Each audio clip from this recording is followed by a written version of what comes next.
Good evening everyone, কেমন আছো সবাই? আশা করি তোমরা সবাই খুব ভালো আছো। তো তোমরা যারা আমার রেগুলার ব্লগ দেখো, পুরোনো যারা ব্লগ দেখেছো, তারা নিশ্চয়ই জানবে যে বাবা যাচ্ছে হায়দ্রাবাদ ট্রিটমেন্ট করাতে। মানে এই নিয়ে সেকেন্ড বার, 3 মাস আগে একবার গিয়েছিল, আবার 3 মাস পরে ট্রিটমেন্ট করাতে যাচ্ছে। প্ল্যান ছিল আমাদের দেবজিৎ আর লাভলি যাবে বাবা মাকে নিয়ে হায়দ্রাবাদে। আমরা সেই অনুযায়ী সমস্ত কিছু প্রিপারেশন করে রেখেছিলাম। আজকে দুপুরবেলা সমস্ত কিছু উল্টে গেছে। লাভলি হয়ে গেছে ছাঁটাই, তার লাভলির জায়গায় ঢুকে গেছি আমি।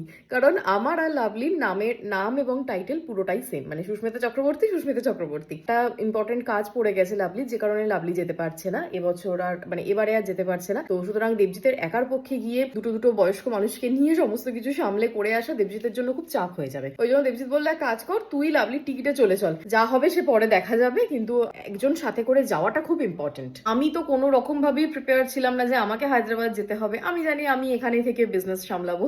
পিউরও ঘাড়ে প্রচন্ড রকম চাপ পড়ে যাবে, কারণ ও পুরো একা, মাও চলে যাচ্ছে, আমিও চলে যাচ্ছে, কিছু করার নেই। তো যেহেতু আজকে মানে ওই দুপুরবেলা ঠিক হয়েছে যাবো, এবার আমার কিচ্ছু মানে কোনো লাগেজ গোছানো নেই, কিচ্ছু করা নেই। এখন বাজে বিকেল 5টা। এখন আমি বেরোচ্ছি, আমার টুকটাক কিছু জিনিসপত্র আছে, আগে গিয়ে সেইগুলো কেনাকাটি করব, তারপর এসে রাত্রেবেলা লাগেজ গোছাবো। তো খুব শর্ট টাইম, তার মধ্যে সমস্ত কিছু রেডি করতে হবে। চলো যাওয়া যাক, তোমরা ব্লগটা দেখতে থাকো। এইভাবে লাস্ট মোমেন্টে ধোকা দিয়ে দিলি? এটাকে ধোকা বলে না, তাহলে কি বলে? এটাকে বলে সৌজন্য বোধ, যেটা তোদের মধ্যে একদম নেই। তাই নাকি? হ্যাঁ, আমি জাস্ট তোদের দুজনকে টাইম স্পেন্ড করার জন্য ছেড়ে দিলাম। আচ্ছা, এআইজি তে গিয়ে টাইম স্পেন্ড করব? হ্যাঁ, তুই একদিন সময় পাবি, একটুখানি ওখানে একটু বাইরে আউটিং করতে পারবি। হায়দ্রাবাদে গিয়ে আউটিং করব? হ্যাঁ, পুরোপুরিকে একটা ঘরে রেখে দিবি, তুই তোর জন্য outing. Hotel to hospital, hospital to hotel outing হয়ে যাবে, খুব ভালো আউটিং হবে।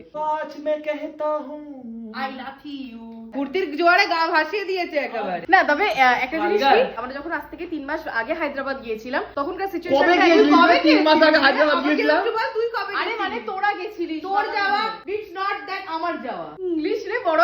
এই ফোনটা ধরতো, আমার আগে জামা প্যান্ট পরতে হবে। ইংলিশ।